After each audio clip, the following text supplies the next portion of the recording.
ರಕ್ಷಿತಾ ಅವರ ಅಮ್ಮ. ಇವರು ಸಾಕ್ಷಿ ಹೇಳೋದಕ್ಕೆ ಮುಂಚೆ ಅವ್ರ ಪರಿಚಯನ ನಾನೇ ಮಾಡಿಬಿಡ್ತೀನಿ.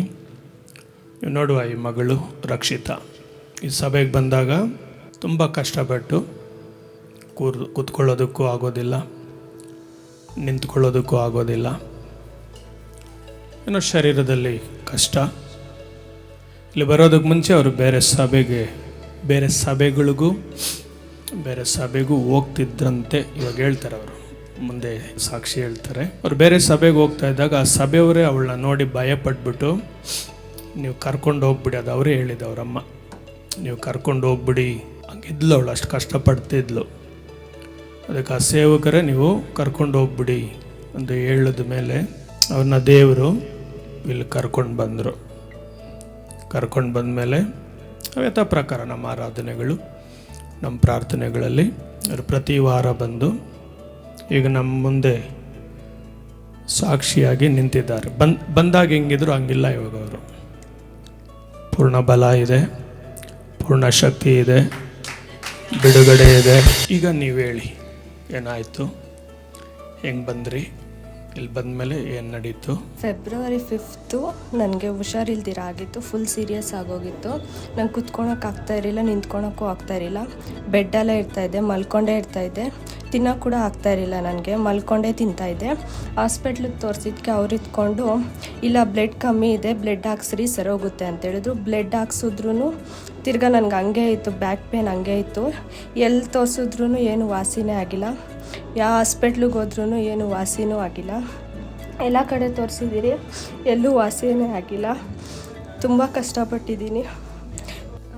ಏನಾಗಲ್ಲ ಹೋಗಮ್ಮ, ಪ್ರೇಯರ್ ಮಾಡ್ತೀನಿ, ಗ್ಲೂಕೋಸ್ ಹಾಕ್ಸ್ರಿ ಅಂತ ಹೇಳಿದ್ರು. ಹಾಕ್ಸಿದ್ದೀರಿ ಪಾಸ್ಟ್ರೇ ಅಂತ ಹೇಳಿದ್ರು. ಇಲ್ಲ ನೀವು ಕರ್ಕೊಂಡೋಗ್ರಿ ಫಸ್ಟು ಅಂತೇಳ್ಬಿಟ್ರು. ಸರಿ ಅಂದ್ಬಿಟ್ಟು ಸುಮ್ಮನೆ ಆಗೋದ್ರಿ. ತಿರ್ಗಿ ಆಂಟಿ ಇದ್ಕೊಂಡು ನಮ್ಮ ಚರ್ಚಿಗೆ ಕರ್ಕೊಂಬನ್ರಿ ಅಂತೇಳಿದ್ರು. ಇಲ್ಲಿ ಬಂದಮೇಲೆ ನನಗೆಲ್ಲ ಒಳ್ಳೆಯದೇ ಆಯಿತು. ಇಲ್ಲಿ ಬಂದಾಗೂ ನಾನು ಮಲ್ಕೊಂಡೇ ಇದ್ದೆ.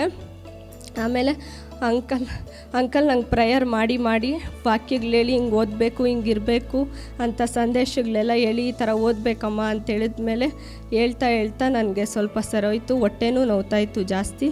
ಅಂಕಲ್ ಹೇಳಿದ್ರು, ಪ್ರೇಯರ್ ಮಾಡಬೇಕಮ್ಮ, ನೀನು ಬೈಬಲ್ ಓದಬೇಕು ಡೈಲಿ ಅಂತೇಳಿದ್ರು. ಬೈಬಲ್ ಓದ್ತಾ ಇದ್ದೆ ನಾನು. ಆಗ ನಂಗೆ ಹೊಟ್ಟೆ ನೋವು ಎಲ್ಲ ಕಮ್ಮಿ ಆಯಿತು. ಇವಾಗ ನಾನು ಕುತ್ಕೊತಾ ಇದ್ದೀನಿ, ನಿಂತ್ಕೊತಾ ಇದ್ದೀನಿ. ಮೊದಲಾದರೆ ನಾನು ನಿಂತ್ಕೊತಾನೂ ಇರಲಿಲ್ಲ, ನಡಿಯೋಕ್ಕೆ ಸಹ ಆಗ್ತಾಯಿರಲಿಲ್ಲ. ಇಲ್ಲಿ ಬಂದಾಗೂ ಅಷ್ಟೇ ನಾನು ತುಂಬ ಕಷ್ಟಪಟ್ಕೊಂಡು ನಡೀತಾ ಇದ್ದೆ. ಆದರೆ ಅಂಕಲ್ಲು ನನ್ನ ಪ್ರೀತಿಯಿಂದ ಕರ್ಕೊಂಡು ನನಗೆ ಪ್ರೇಯರ್ ಮಾಡಿದ್ದಾರೆ. ಅದರಿಂದ ನಾನು ಈ ಥರ ಇದ್ದೀನಿ. ಇವಾಗ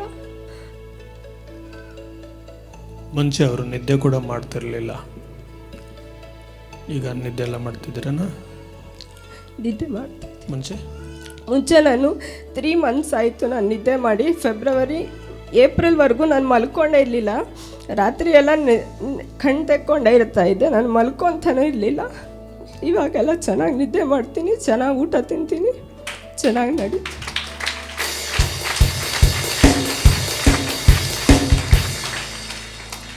ಮತ್ತು ಎಕ್ಸಾಮ್ ಕಾಲೇಜ್ಗೆಲ್ಲ ಹೋಗ್ಬೇಕಾದ್ರೆ ಯಾರೋ ಒಬ್ಬರು ಕರ್ಕೊಂಡು ಹೋಗ್ಬೇಕಾಗಿತ್ತು. ಟೀಚರ್ಸ್ ಬಂದು ಕರ್ಕೊಂಡು ಹೋಗ್ತಾಯಿದ್ರು.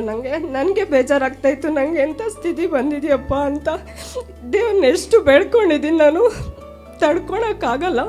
1 ಸೆಕೆಂಡ್ ಕೂಡ ನಾನು ಕಾಮಾಗಿರಲಿಲ್ಲ, ಅಳ್ತಾನೆ ಇರ್ತಾಯಿದ್ದೆ 3 months ಫುಲ್ಲು. ನನ್ನ ದೇವ್ರನ್ನ ಎಷ್ಟು ಬೇಡಿದ್ದೀನಿ, ದೇವರೇ ಸಾವು ಕೊಡಪ್ಪ, ನಂಗೆ ತಡ್ಕೊಳಕ್ಕಾಗಲ್ಲ ಅಂತ. ಯಾವಾಗ ಒಂದು ಸತಿ ನೋವು ಬಂದ್ರೇ ತಡ್ಕೊಳಕ್ಕಾಗಲ್ಲ.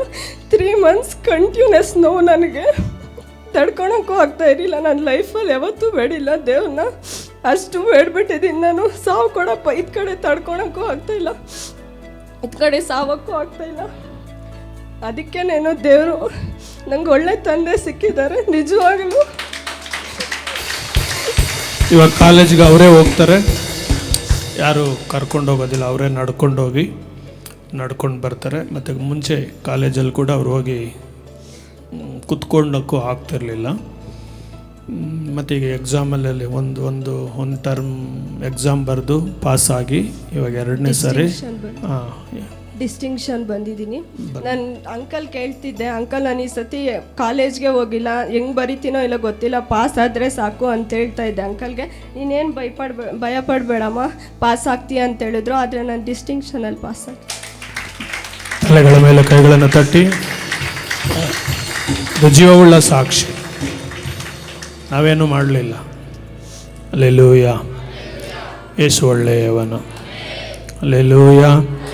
ದೇವರ ಕುಟುಂಬದಲ್ಲಿ ಮಗಳ ಜೀವನದಲ್ಲಿ ಮಾಡಿದ ಮಾತು ಕಾರ್ಯಗಳಿಗಾಗಿ ನಾವೆಲ್ಲರೂ ಒಂದು ನಿಮಿಷ ಇನ್ನೂ ಅವಳು ಜೀವಂತ ಸಾಕ್ಷಿಯಾಗಿ ಅವಳು ಇನ್ನೂ ಅನೇಕರಿಗೆ ಹೀಗೆ ಸಾಕ್ಷಿಗಳು ಹೇಳುವಾಗ ಸಾಯುವರು ಬದುಕಬೇಕು.